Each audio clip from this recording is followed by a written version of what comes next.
Hello everyone. Um, Happy Saturday. This is actually me re-recording this for the second time because I uploaded a whole video and I was trying to get the transcript, but it turned out I wasn't recording any audio. I had to put on my headphones. So if you've seen the other one, my bad. But today I wanted to talk about text processing in artificial intelligence and how language is affected by this. So when we first put in information, say we're asking ChatGPT a question. Um, so ChatGPT then reads our question and then gives us an answer based on the sources it has. However, there's always the assumption that ChatGPT can understand what we're reading, what we're telling it, but it can't. 1 second. Anyways, it can't understand what we're saying. So what it has to do is it has to convert the words into numbers to understand them, but it loses context and meaning. And it strips away tone, emotion, anything that we get from a real conversation. So, how does it do that? Initially, we begin by removing stop words, which are words like the, is, to, and those words are considered not statistically significant. So, like if you had the question, how to develop a chatbot, it would be develop chatbot. What gets missed, And sometimes there's important words like not. I do not like this becomes I like this, which you don't. So that causes problems. And so then we normalize the text. So we get rid of punctuation, we get rid of numbers, and we lowercase everything. Like, look here. In one of my project examples, I have a legal case that cites Colgate versus Cousins. And then this is what the text is originally. And it becomes this, which loses way more information than you have, right? And so then, after doing this, you convert the words into embeddings, which are vectors or numbers that have statistical patterns.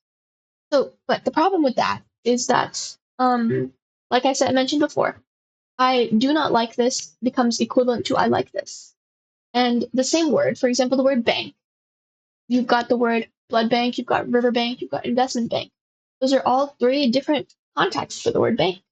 However, it gets the same vector in some cases, which can further cause problems, right?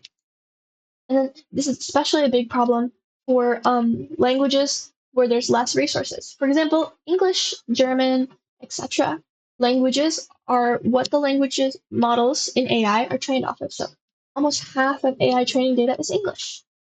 And 0.1% of AI training languages is African, Oceanic, and Native American. Very, very low. In this context, we have, 55 languages. So of the 55 languages, like 47% of the data is in English.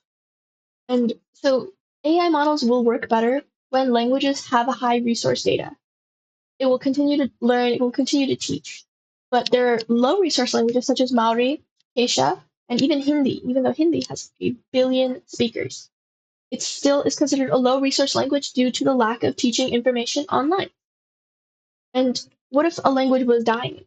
You can attempt to teach a language through AI, but AI will never understand what it is like to be, of that place speaking that language. It can teach me words, but it can never teach me what it is. Like, we know what a table is because we've felt tables, we've seen tables, we've used tables. But an AI doesn't know that. And because of that, AI can hallucinate due to, like I mentioned earlier, the riverbank, the investment bank.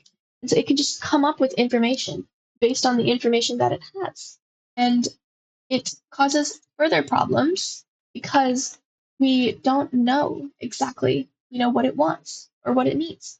And this is very dangerous, especially when you're using it to make things like medical decisions happen.